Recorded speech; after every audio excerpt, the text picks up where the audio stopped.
Hello. So the image that I want to focus on here is of a Sphynx cat, and they are most notable for being hairless. So with this cat that looks quite petrified right now, you can clearly see the wrinkles along the middle of its forehead and parts of behind its back neck area.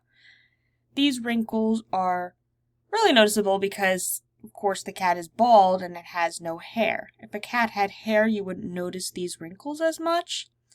Actually, if you think about it, the wrinkles that we think we see on a cat with hair is really the stripes, if you have a striped cat, of course.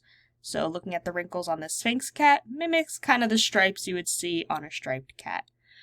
More details about the Sphynx cat is that they have large ears, and based on its facial expression here, it is very expressive in how it tells humans what it wants and when it wants it. So this cat is obviously telling the photographer here, I am extremely scared, let's stop this. Sphynx cats are really nice though.